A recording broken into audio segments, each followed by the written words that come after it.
गांव के पास एक जंगल था जिसे लोग भूल भुलैया का जंगल कहते थे। इस जंगल के बारे में कहा जाता था कि जो भी उसमें गया वह कभी वापस नहीं लौटा।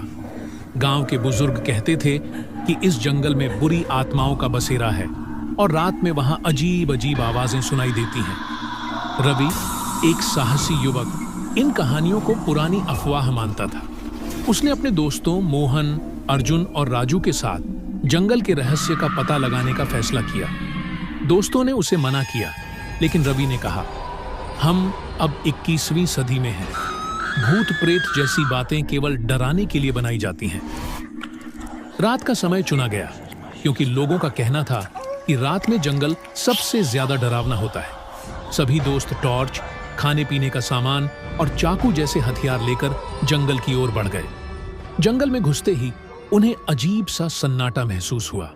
ऐसा लगा जैसे हर आवाज कहीं गायब हो गई हो। केवल उनके पैरों के नीचे सूखी पत्तियों की चरमराहट सुनाई दे रही थी।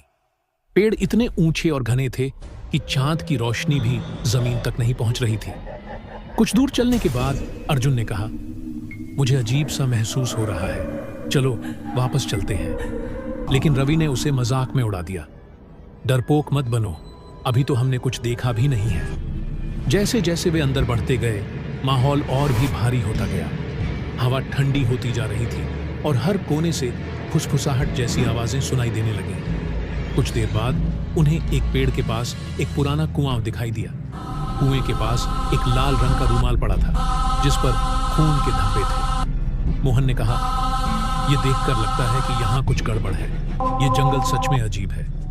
रवि ने हंसते हुए कहा, यह किसी के गिरने से हो सकता है, इतना मत सोचो।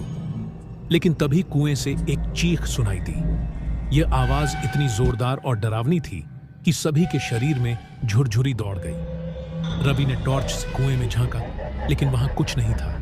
तभी राजू ने चीखते हुए कहा, पीछे देखो।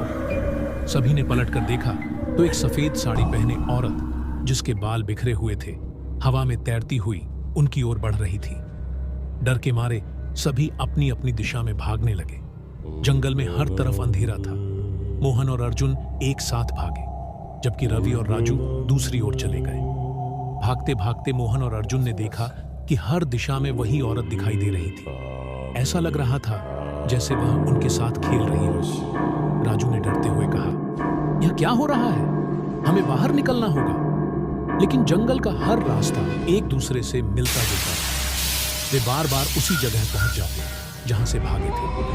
भागते भागते राजू कहीं गायब हो गया। रवि ने उसे आवाज दी, लेकिन कोई जवाब नहीं आया। अचानक उसे पीछे से किसी के रोने की आवाज सुनाई दी। उसने पलटकर देखा तो राजू एक पेड़ के नीचे बैठा था। लेकिन जब रवि उसके पास गया तो उसने देखा कि राजू का चेहरा खून से सना हुआ था। रवि ने डरते हुए उससे पूछा, तुम्हारे साथ क्या हुआ? लेकिन राजू ने कुछ नहीं कहा। तभी उसकी आंखें सफेद हो गईं और उसने एक डरावनी आवाज में कहा, तुम्हें यहां नहीं आना चाहिए था, अब तुम भी नहीं बचोगे। रवि ने घबराकर वहां से भागना शुरू कर दिया। दूसरी तरफ मोहन और अर्जुन अब तक बहुत थक चुके थे। वे एक पेड़ के पास बैठकर सुस्ताने लगे। तभी उन्हें लगा कि पेड़ हिल रहा है। अचानक पेड़ से खून टपकने लगा। इससे पहले कि वे समझ पाते, पेड़ से एक कंकाल बाहर निकल आया और जोर से हंसने लगा। मोहन डर के मारे बेहोश हो गया और अर्जुन ने भागने की कोशिश की, लेकिन जैसे ही वह भागा, जंगल का रास्ता बंद हो गया। हर तरफ पेड़ों की जड़ें फैलने लगीं और उसे घेर लिया। आखिरकार रवि अकेला बचा।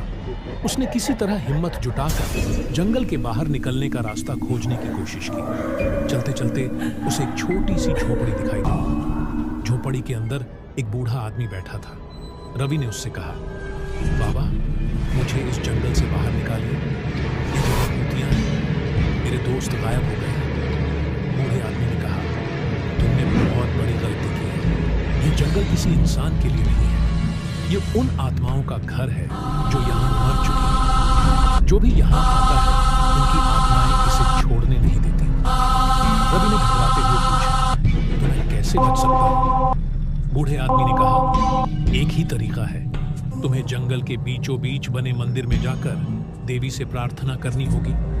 लेकिन वहां तक पहुंचना आसान नहीं है। रवि ने अपनी सारी हिम्मत जुटाई और मंदिर की ओर बढ़ने लगा।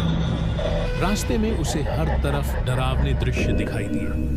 कहीं पेड़ों से लटकते शब्द थे तो कहीं अजीब अजीब आवाजें सुनाई दे रही थी। आखिरकार वह मंदिर तक पहुंचा। मंदिर के अंदर एक प्राचीन मूर्ति थी। जैसे ही उसने प्रार्थना शुरू की, चारों ओर जोरदार चीखें गूंजने लगी। वह औरत जिसे उन्होंने शुरुआत में देखा था, मंदिर के अंदर प्रकट हो गई। उसने चिल्लाकर कहा, तुमने हमारी शांति भंग की है, अब तुम यहां से कभी नहीं जा सकते। लेकिन रवि ने अपनी प्रार्थना जारी रखी। जैसे ही उसने देवी का नाम लिया, औरत जलने लगी और चीखते चीखते गायब हो गई। रवि किसी तरह उस जंगल से बाहर निकल आया, लेकिन उसके दोस्त कभी वापस नहीं मिले। वह गांव लौट तो आया, लेकिन उसका चेहरा डर और दर्द से भरा था।